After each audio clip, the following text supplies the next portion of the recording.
Good morning. Today we have to start with the new chapter, chapter 8, theme 8. And that day we have seen the introduction of this part of this lesson.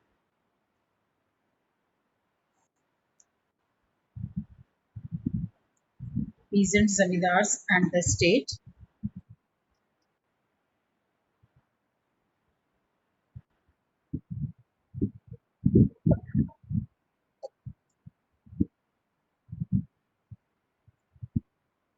Okay, check. Let us start.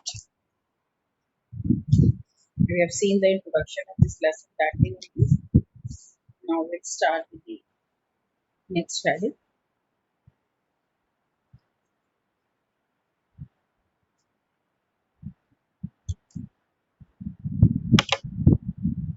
Peasants and the agricultural production. Right, children?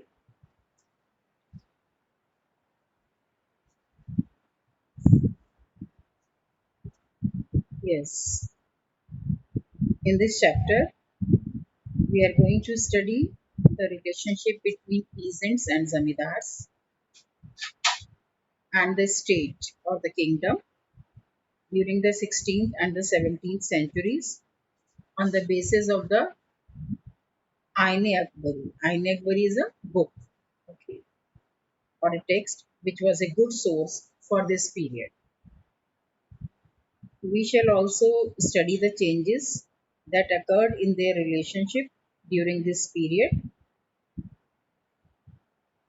We should know that about 80%, 85% of the population of India lived in villages during this period, and they were associated with agriculture directly or indirectly.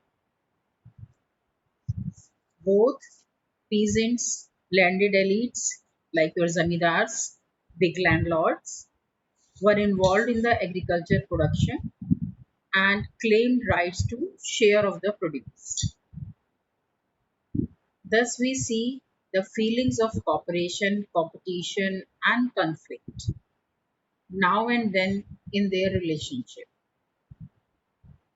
during 16th and 17th centuries. In the present chapter, we shall particularly study these relationships because they played a vital, very important role in making up of the rural society. Okay, now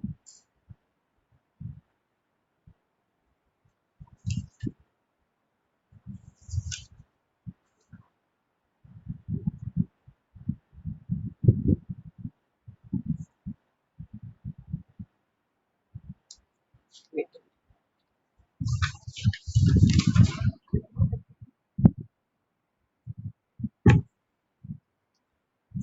As we are going to make this study on the basis of the Aini Akbari, that thing which you are telling you that it was a important source. Okay, so we are going to study through this what it tells us. Village was the basic unit of the agricultural society. The peasants did perform the cultivation work living in the villages. They remained busy throughout the year in agricultural activities.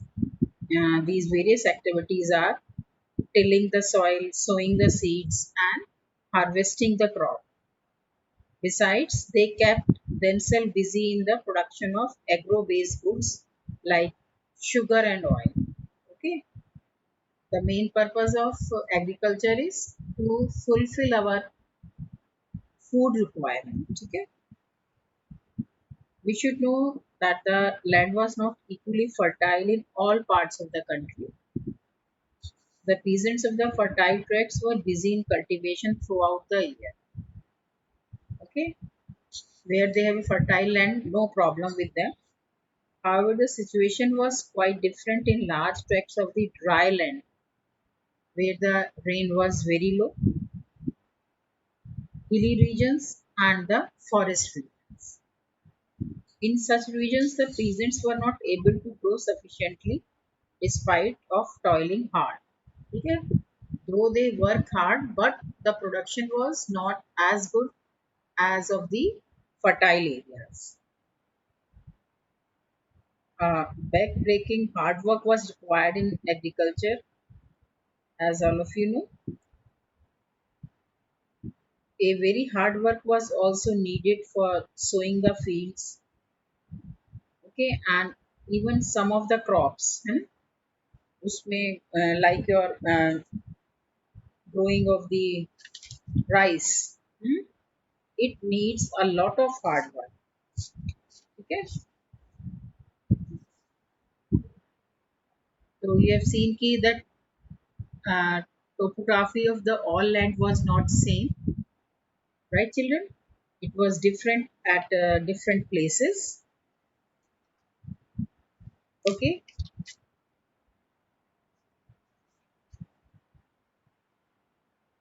then we will see the next heading, looking for sources.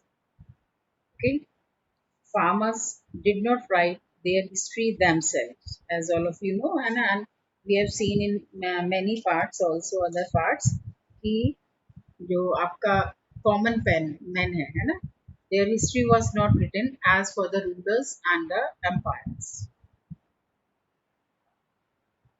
Undoubtedly, the Aine-Akbari is a precious treasure of various administrative and other information. It throws significant light on the various objects such as the organization of the court, administration and army, and sources of revenue, and the physical layout of the provinces of the Akbar's empire. It gives a detailed description of the various departments of the Akbar's government. It should be kept in mind that the collection and compilation of this information was not easy and ordinary task. It was an important imperial exercises. With this text made the emperor know about the various diverse customs and practices prevailing across his extensive empire is a unique effort in itself. Okay? Different kind of people used to live there. They had a different caste, different religion. Okay, some of them were Hindus, Jains, Buddhists, and Muslims. Then we should know that Aine Akbari was written down under the patronship of the emperor. Okay, with his permission, with his desire, this was written. It was a part of the larger royal project of the history writing. Its main objective was to depict the Mughal Empire under Akbar in such a way as to improve the social harmony was provided by a strong ruling class in the empire. ठीक है, जो चीजें जैसे हमने देखा था ना कि प्रशस्तीज में they use to praise the king है, और उनका कुछ नेगेटिव होता था तो उन चीजों को नहीं लिखा जाता था, just to get the appreciation from the king और the gift from the king. So this is how the things were projected here also like this. In fact, the Aine Akbari was penned from the point of view of the aristocracy. For instance, the author of the text tells us any revolt or assertion of autonomous power against the Mughal state was predestined to fail. ठीक है, अगर कोई उनके against revolt करने जा रहा है, उनके अगेंस्ट जाने वाला है किंग के अगेंस्ट, वो चीजें होने से पहले ही रोक दी जाती, राइट. तो what does it mean children? ये चीजें हमें क्या इंडिकेट करती? Did it not mean that the peasantry was not permitted to express its resentment, its problems against the high-handedness of the authority or the person associated with the authority? If somebody dared to do so, he was suppressed by the authorities. Okay, children?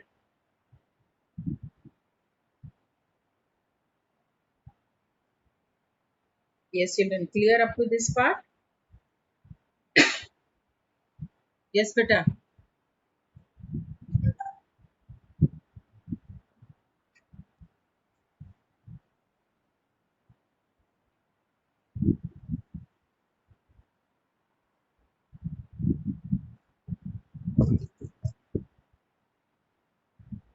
Okay.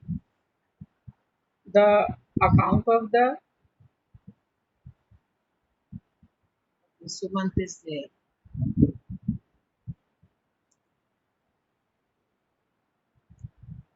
This class.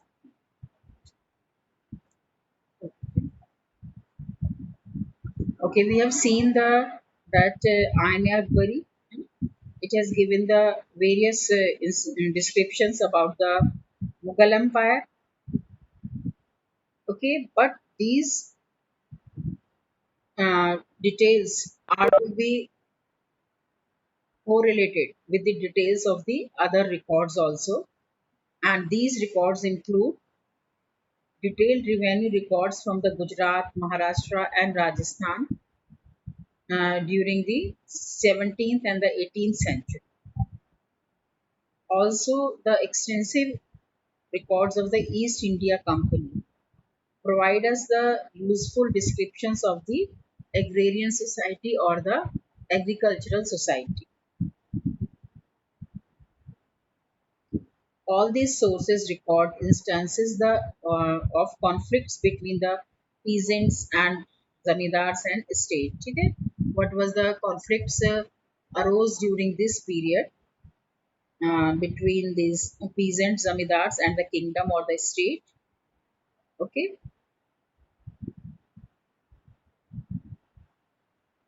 and now we'll move to the next heading. Children, up to this part, it is clear to you all? Yes, children, I want a response from you. Yes, no, or you want me to repeat the things? Yes, children.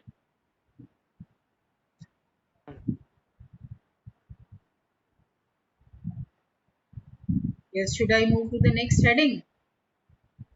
Um, Better. Yes, Kirti. yes, ma'am. Any problem? Ma'am, no, ma'am. Okay, chalo. Now we'll move to the next heading. Peasants and their Yes, lands.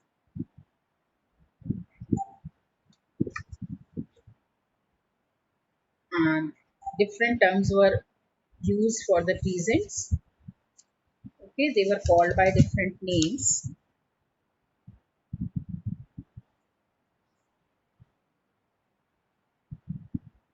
The term riot or rayas, है ना, or Mozarian have been used to denote peasants in the Indo-Persian sources. However, we find mention of the terms like Kisan, Asami used for the peasant, and two types of peasants that is the Khud Khashta and Bahi Khashta have been particularly mentioned in the sources of the 17th century.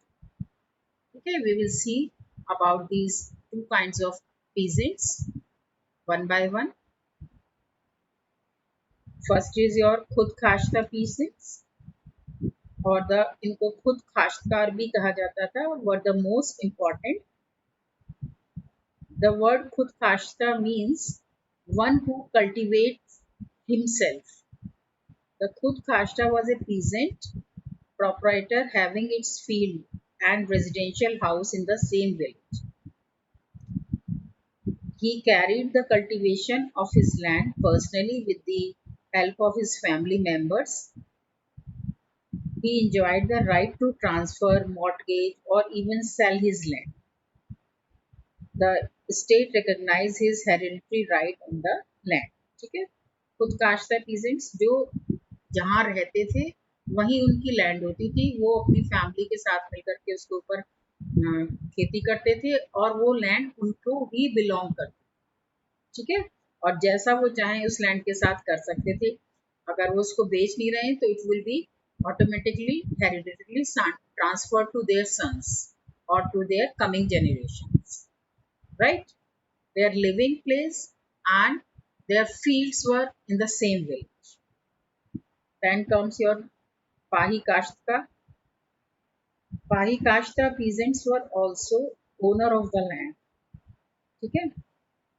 But his residence and the agriculture fields were located in different villages. Or you can say the Pahi Kashta peasants were those peasants who belonged to some other village but cultivated land elsewhere on a contractual basis. Some peasants became Pahi Kashtkar out of the choice. ठीक है, कुछ तो जानबूझ के ही पाही काश्तकार बनना चाहते थे. ठीक है, पाही काश्ता peasants बनना चाहते थे.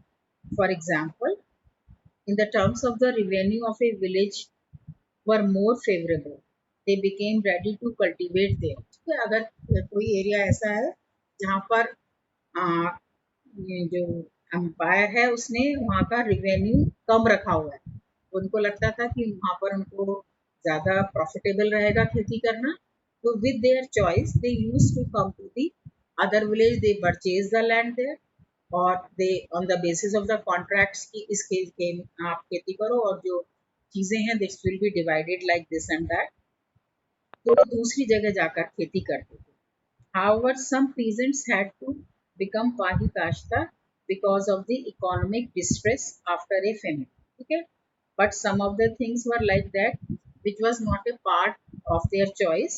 It was under the compulsion. Some conditions were like that, that they have to change the place of their harvest. ठीक है, उनको जहाँ वो खेती करते थे वो जगह चेंज करनी पड़ती थी कई बार.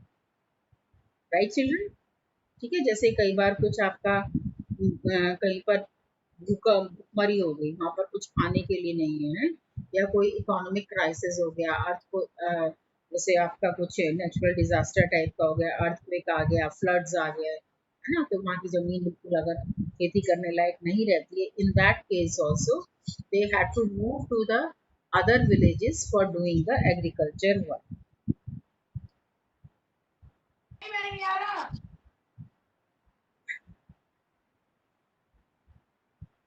The state recognized peasants' right to land. However, the peasants could not abandon their land or refuse to cultivate it because land revenue was the most important source of the state income. ठीक है, और ऐसा नहीं था कि अगर कोई किसान चाहे कि नहीं नहीं हमें तो खेती करनी नहीं है, हम तो अपने लैंड को ऐसे ही खाली पड़ा रहने देंगे, तो वो उसके लिए पॉसिबल नहीं था क्योंकि लैंड का असेसमेंट हो चुका था और लैंड कितनी फर्टाइल है उसके अकॉर्डिंग उस पर रिवेन्यू लग चुका था. ठीक है, टैक्स लग चुका था और ये टैक्स उनको स्टेट को देना ही देना है, किंगडम को देना ही देना होता था. Because since a large part of the state income was derived from the land revenue, the state was not ready to tolerate any reduction in its income. ठीक है, तो उनको जो इनके पास अपनी जमीन है उनको वहां पर खेती करनी ही होती है, उनकी फील्ड्स हैं. We should remember that generally an average peasant of the North India possessed a pair of bullocks, two cows only. एक कंडीशन बता रहे हैं कि जो आपका एक एवरेज फार्मर होता था उसके पास क्या कंडीशन थी उस समय, क्या क्या चीजें वो पोजेस करता था. Several peasants did possess even less, और कुछ लोगों के पास इससे भी कम होता था. पेयर ऑफ बुलक्स मीन्स कि वो एक जा करके खेत में फ्लोइंग कर सकता है अपनी खेत में जाकर, और कुछ लोगों के पास ये चीजें भी नहीं पॉसिबल थी, ये चीजें भी नहीं वो पोजेस करते थे. This is about the north Indian part. The peasants having about 6 acres of land were considered to be affluent in Gujarat. Okay. Average peasant in the Bengal have 5 acres of land at maximum. The peasants having 10 acres of land were considered a rich one. Cultivation was based on the principle of individual ownership. Okay. You can recall that in the chapter 5, we have studied कि it was mentioned by Bernier कि land ownership was not there. ठीक है, land belong to the kingdom only, ठीक है, और to the king, ठीक है. But here also you can see the things which he mentioned there was totally wrong, right children? Cultivation was based on the principle of individual ownership. Like the lands of the other property owners, the peasants' land were bought and sold. ठीक है, वो अपनी जमीन को, और अगर उनके पास पैसा है तो और जमीन खरीद भी सकते थे, and in case of any crisis वो अपनी जमीन को बेच भी सकते थे. तभी तो बेच सकते हैं ना जब हमारा वो चीज हमारी होगी, हमारे पोजेशन में होगी. Okay, and if it belongs to the kingdom, तो वो उस जमीन पर उनका इतना ये राइट नहीं होगा कि वो उस जमीन को बेच दे. ठीक है. The cultivating peasants plowing up the fields would mark the limits of each field with the borders of the earth, brick or thorn for identification. ठीक है. और हर किसान जो है ना अपनी फील्ड्स, है ना, कि वो दूसरे लोगों से अलग कर सके कि हाँ ये पूरी की पूरी फील्ड मेरी है ना. तो जब वो लोग खेती करते थे तो वो लोग क्या करते थे, उसके चारों तरफ एक बाउंड्री बना देते थे, या तो मिट्टी की जैसे मेड़ बनती है ना, ऐसे आपका कुछ रेज्ड पार्ट उसके चारों लगा देते थे, ब्रिक्स से बना देते थे, या कुछ अपना बुशेस वगैरह, थॉर्न्स है ना, कांटे वाली झाड़ियां वगैरह लगा देते थे, जिससे ये क्लियर हो जाए कि ये खेत इसका है और ये खेत मेरा है. Right children? बेटा दिस पार्ट इज मैम ये क्लियर? ऐसे विलेजेस में अब भी देखने के लिए मिलता है. हाँ हाँ, एब्सोल्युटली राइट है ना. बहुत से लोग अपना, और क्योंकि पहले कुछ लोग ऐसे भी करते थे जो बहुत क्लेवर होते थे कि अगर ये बाउंड्री नहीं बनी हुई है ना तो दूसरे के पार्ट को अपने में ऐड करने की कोशिश किया करते थे. दो द रिकॉर्ड्स वर देयर कि कितना लैंड किसके पास है, कितनी फील्ड किसके पास है, बट कुछ लोग के डिस्प्यूट इस लैंड के ऊपर ही हो जाया करते. Right children? Now will move to the next heading. Any problem up to this part बेटा? Okay children, yes check. Ma'am. Now Yes, we'll ma'am. move to No, the ma'am. next heading, irrigation and technology.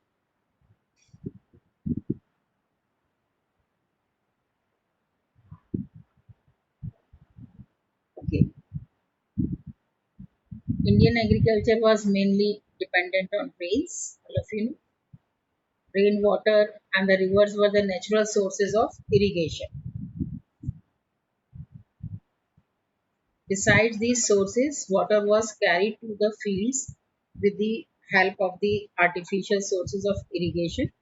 ठीक है, जहाँ पर आपका बहुत ज़्यादा rain नहीं होता था वहाँ पर हमें आर्टिफिशियल सोर्सेज ऑफ इरिगेशन की ज़रूरत पड़ती थी, like wells, tanks, canals. Water was lifted from the wells in the various ways, such as with the wooden scoop, एक उसका बाल्टी टाइप की चीज होती थी, leather bucket and the Persian wheel. ठीक है, जिसको जो है ये बुलक्स चलाते रहते थे, और जैसे जैसे वो मूव करते थे round and round around that, उसमें से पानी निकल करके एक चैनल के थ्रू फील्ड में जाता रहता. The agriculture technology was based on the cattle energy, you can say. The fields were plowed by wooden plow.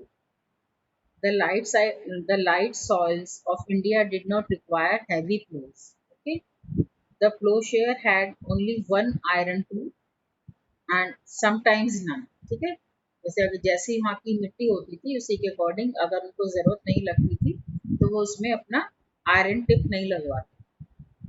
Such plows did not make deep furrows, पर जो plows जिसमें कि आपका आयरन टिप नहीं होता था वो बहुत ज्यादा डीपली अर्थ को प्लो नहीं करते. Consequently, the moisture was better preserved during the intensely hot months. Broadcasting of the seed was most prevalent method. A drill pulled by a pair of oxen was also used to plant seeds.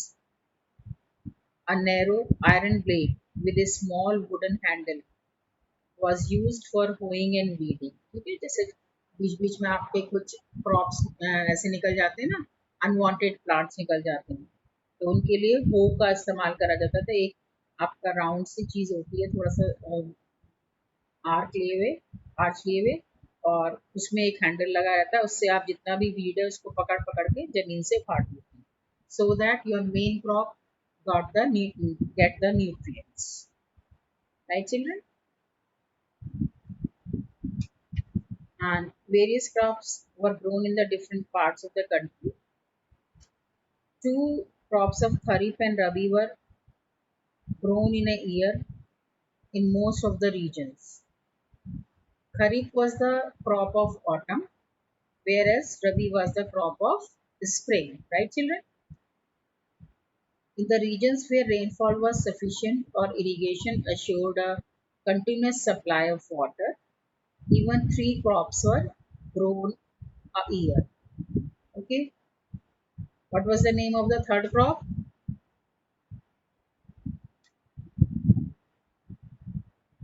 One is your Rabi, then Kharif, and what was the name of the next crop?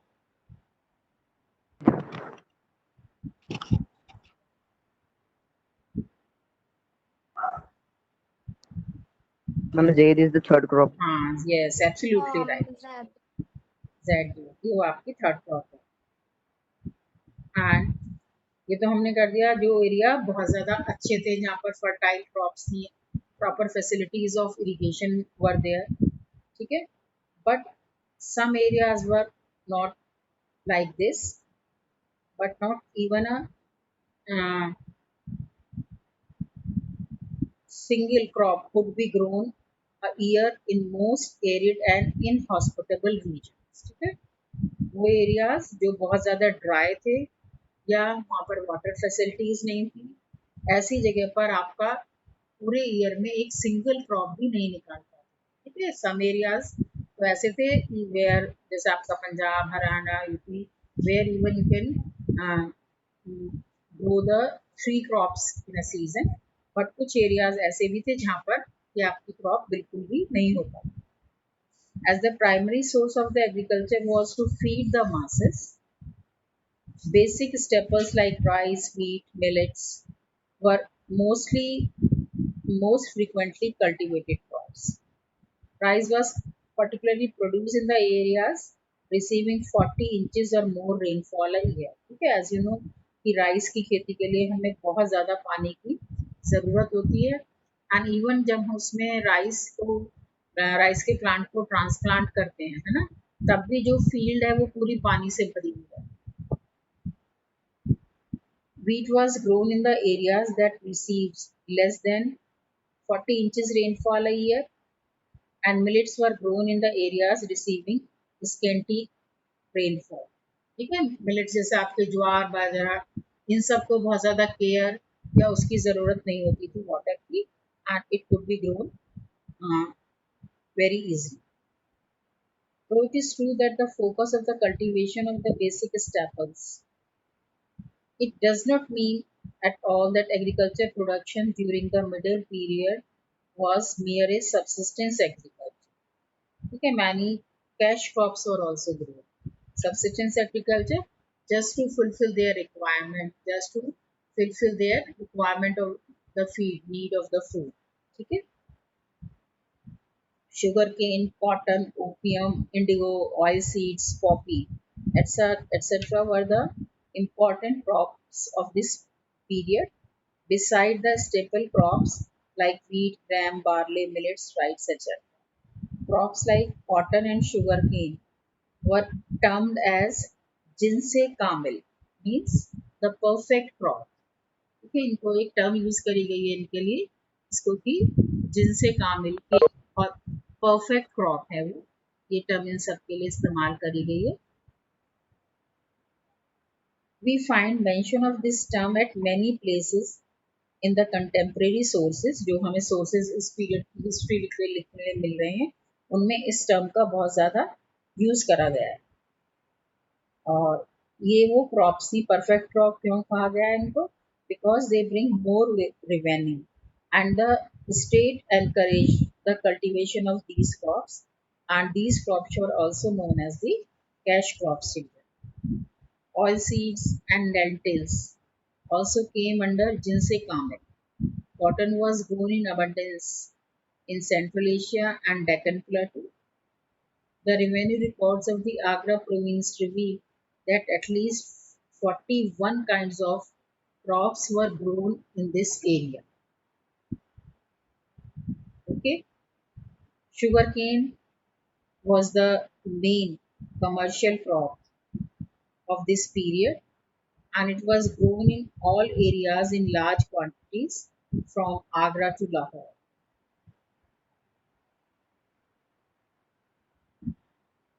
Okay, children, और as we have discussed sugar cane, oil seeds, cotton, ये सारी की सारी crops आपकी grow करी जाती. Other than this, vegetables and fruits were also grown in large quantities. According to the historians, several new crops from different parts of the world came to be grown in the Indian subcontinent during the 17th century. For instance, maize was introduced into India via Africa and Spain and became a major crop of the Western India by the 17th century.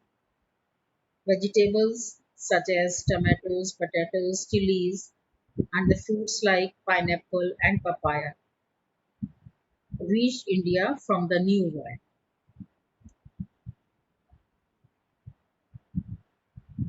Horticulture recorded an important growth during the medieval period. Mango, watermelon, melon, cucumber, etc. of superior quality were grown in the gardens of the Mughal nobles. Okay? Better clear this part. Yes, children. Ma'am. Agriculture and technology and abundance of crops. Both the things are clear. Yes, ma'am. Yes. Chal. Now we will see the next heading, village community.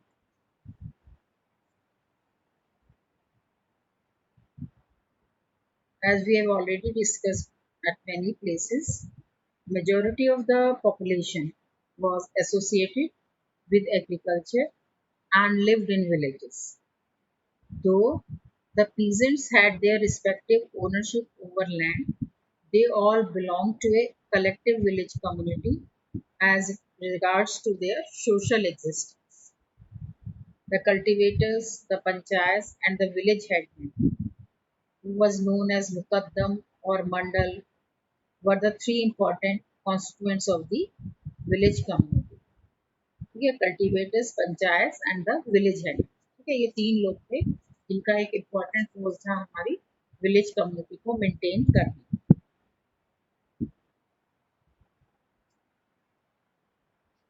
Okay.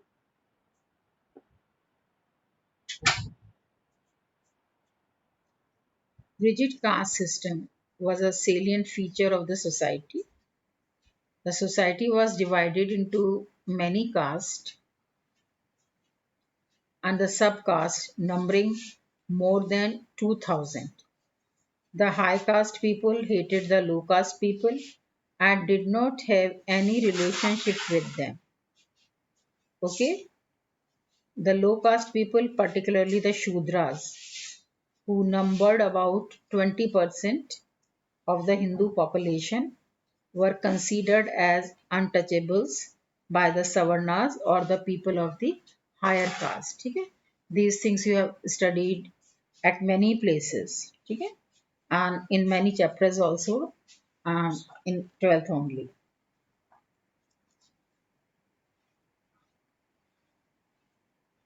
Occupation were determined on the basis of the caste.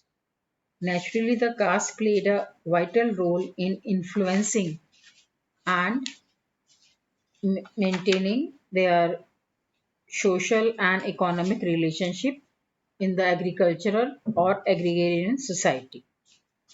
The cultivators had become a highly heterogeneous group on the basis of the caste and other caste like distinctions.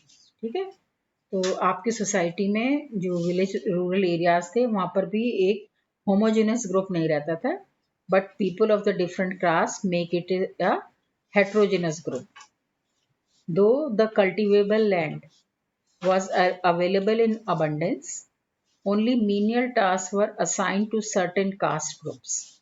For example, the task of tilling of the land was generally assigned to those people who worked as menials or the agricultural laborers. ठीक है, जिन लोगों के पास लो cast के लोग जिनके पास अपनी जमीन नहीं होती थी, ठीक है, this was work was given to them. They did not have sufficient economic resources because of the constraints of the caste organization. ठीक है, तो हमारा जो कास्ट सिस्टम था वो ऐसा था कि जो लोअर कास्ट का पर्सन है वो इन चीज़ों को अवेल भी नहीं कर पाता था कि वो अपने को इम्प्रूव करके अपने इकोनॉमिक कंडीशंस को इम्प्रूव करके अपने लिए ज़मीन खरीद ले या कुछ है, इस तरह की कंडीशंस वो मेंटेन ही नहीं कर पाता था. Consequently, these people forming the majority of the village community, they had to live in poverty. The high caste Hindus hated the Shudras and did not enjoy any relationship with them. है ना, हमने पढ़ा है कि वो उनसे बिल्कुल बच करके चलते थे कि किसी भी तरीके से उनसे टच ना करें, वो कॉमन river water को ना यूज करें. They, even some of them were not allowed to enter the temples. Like these things were there at that time. While living in the close contact with the Hindus and the Muslims too, came the influence of the caste distinctions. Like the low caste Hindus and the low caste Muslims too lived a life of poverty and misery. ठीक है, ये जो caste system है ये केवल हिंदू लोगों में ही prevalent नहीं था. इवन जो आपके लो कास्ट मुस्लिम लोग थे, they were also leading a very difficult life and they were facing the poverty. They neither could enter the settlements of the high caste Muslims or nor could enjoy the social relationship with them. For example, in Muslim communities, जो आपके menials थे, they were like your हलखोरा, scavenging का जो लोग काम करते थे, lived outside the boundaries of the village. Similarly, the Mallazadas were considered as low caste people in Bihar. ठीक है, मल्लाह जैसे होते हैं जो लोग बोट्स वगैरह चलाते हैं. There condition was not better than slaves. ठीक है, चाहे हिंदू सोसाइटी में आपका कास्ट सिस्टम था या मुस्लिम सोसाइटी में आपका कास्ट सिस्टम था, everywhere discrimination was there and the people of the low caste were discriminated and their condition was economically not sound, and also they faced a lot of discrimination.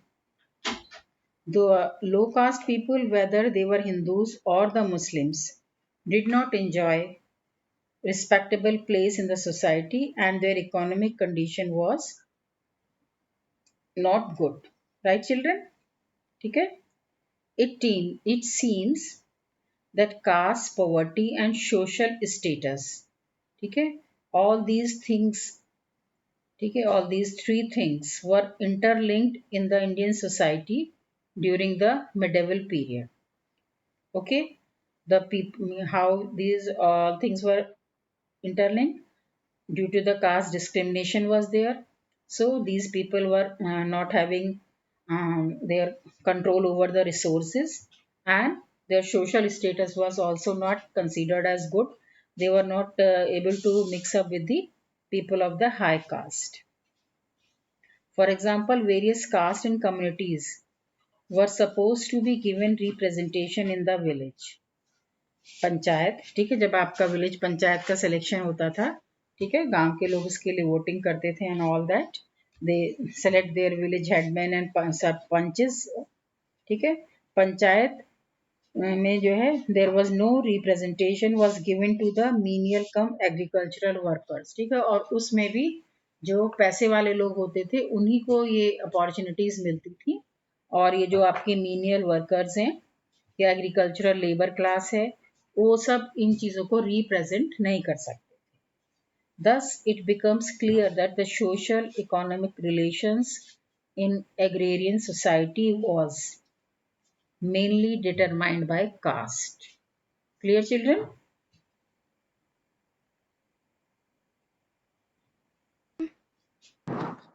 Yes, beta. Yes, ma'am, clear. चलिए, it was, अभी और इसको continue करती हूँ मैं.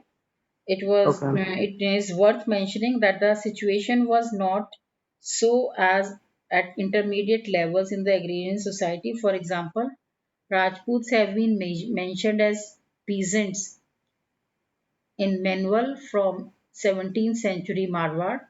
The Jats have also been mentioned as peasants in the manual, but they were placed at a lower rank than the Rajputs. ठीक है, दोनों ही आपके peasants थे, पर राजपूत से जो है आपके जो जाट्स हैं इनको लोअर कैटेगरी का माना जाता है. ठीक है, in the caste hierarchy they were considered lower than the Rajput. Similarly, Gauravas living around Vrindavan in Uttar Pradesh were engaged in the task of the tilling the land since long. ठीक है, तो they were also considered as a high caste people. However, in the 17th century they sought the status of Rajput.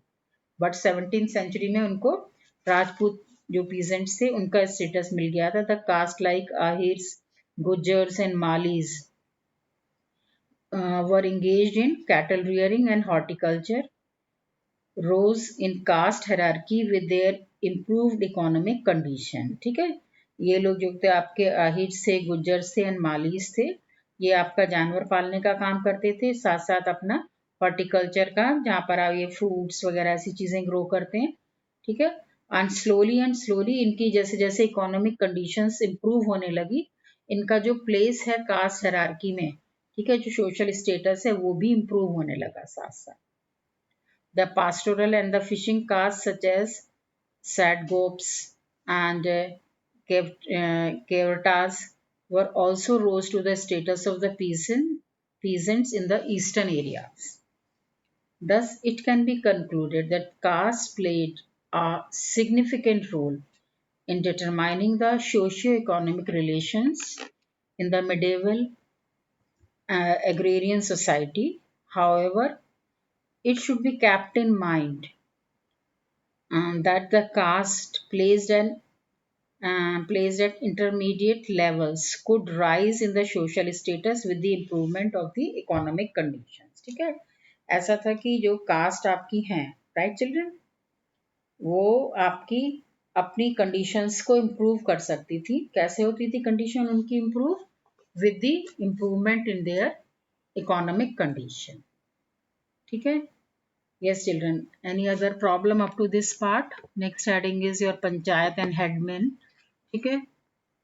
So I think we will just see if you have any problem. Any problem, children, up to this part? Or No. in any of the previous lessons? No, ma'am. Okay, children. Your work is up to the mark. Ma'am, you have not sent the notes of chapter 7. That I'll send today. Okay. And children, submit the work up to 4 I have seen. Not all of you have submitted. ठीक है, those who have not submitted up to the lesson 4, they must submit it with the lesson 5 and 6. I'll share my mail ID, है ना, आज मैं आपको Okay, अपना group पे share कर दूंगी. तो क्योंकि अलग अलग I am finding some problem to look at these things, तो आप मेरी मेल आईडी पर भेज देना सारी चीजें. Right children? Okay, ma'am. ठीक है, so that I can find all the things together to check. Okay children, और आपका नेक्स्ट राउंड ऑफ टेस्ट आप मेरे ख्याल से आपका इंग्लिश का है. इंग्लिश के बाद फिर मे बी हिस्ट्री का होगा आपका टेस्ट नेक्स्ट राउंड में. ठीक है, सो बी प्रिपेयर्ड. इसीलिए मैंने आपको बोला भी कि शायद लेसन 5 का revise the lesson for the purpose of objectives. तो जैसे मैंने बताया हुआ है आपको ऑलरेडी कि मार्क करो, अंडरलाइन करो चीज़ों को, जो जो आपको नई टर्म्स मिलती हैं, कुछ भी ऐसा कुछ ऐसा लगता है कि it could come in the objectives, और उसको उस तरीके से पूरे लेसन को थॉरोली स्टडी करो. तो इस this time we are going to include 5 and 6 in your test. Okay, so start preparing children. अभी मैंने आपको शायद मार्क्स की लिस्ट भी शेयर नहीं करी है ना. Some of you got good marks, है ना, 19 भी आए हैं 2-3 बच्चों के. तो today I am going to share that too. Okay, and try to participate in maximum number in your test children. Okay, when the date is announced, before that I am going to take your revision test from the lesson 5 and 6. Okay, let us see. Okay children, that's all for today. Have a good day. Have a blessed day. Keep your completing your work regularly, go through the lessons nicely, and अच्छे से पढ़ो, आगे का भी पढ़ के रखो पहले से, so that if you find any problem तो you are most welcome to ask. आप अपने प्रॉब्लम्स को, अपने डाउट्स को साथ साथ क्लियर करते रहें. ओके बेटा, बाय.